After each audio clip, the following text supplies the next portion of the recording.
Hey everyone, I'm John Wiley from Wiley Visuals, and in this video we're going to be taking a look at the Seafrogs a6xxx salted line housing.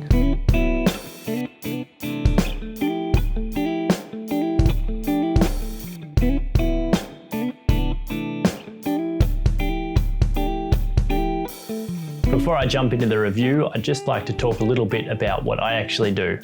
So I'm a commercial videographer who occasionally has a reason to jump in the water to get a particular shot. I'm by no means a full-time surf cinematographer or photographer, and for those of you who are, you're probably not going to get very much from this video or from this particular housing.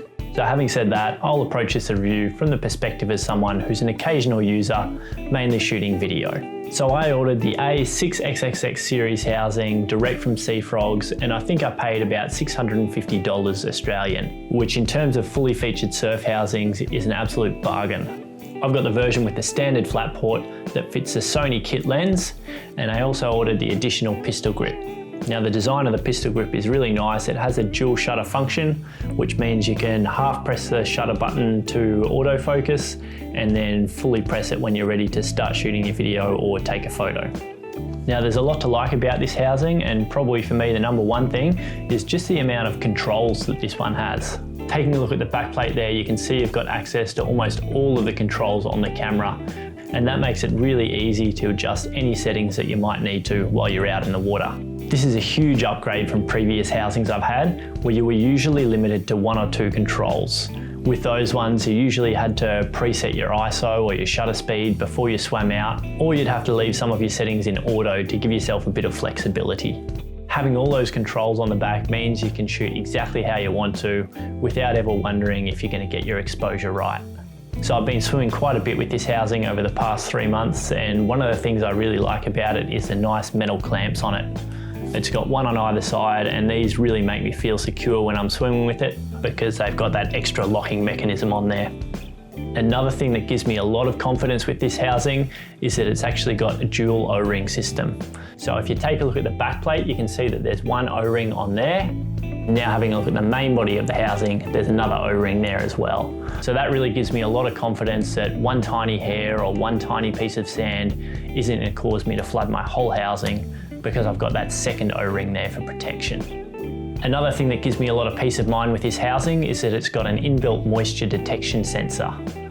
On the inside of the housing, there's this small plate, and if any moisture gets in contact with that, you'll get a beeping and a flashing to let you know that there's moisture inside the housing. When you're using this housing, you can choose to shoot with either the viewfinder or the LCD, but you do have to set your camera up specifically for one or the other. Personally, I prefer to use the LCD screen because it lets me be a little bit more aware of my surroundings, which is important when you're out swimming in the ocean.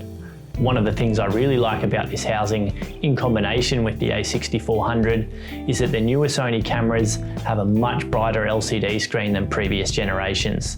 What this means is that when I'm out swimming around in the water, even under bright midday sun, I can really easily see my LCD screen.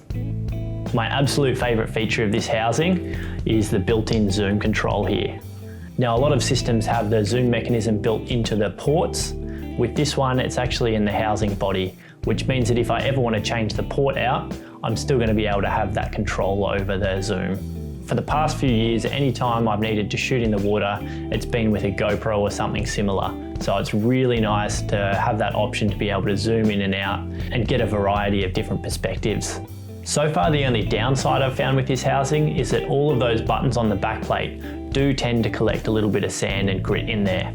I've been giving this housing a really good rinse and a really good bath every time I use it, but I'm still getting sand stuck in some of the buttons, which is causing them to be a little bit sticky at times.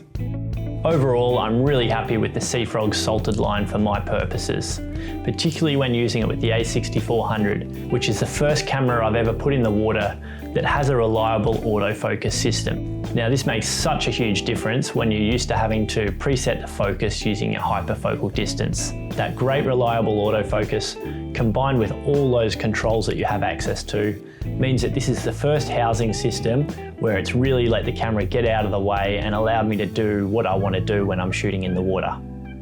I could definitely recommend the Seafrogs a6xxx salted line to anyone who's looking to make the jump up from using GoPros or taking their first steps into the world of surf photography and videography.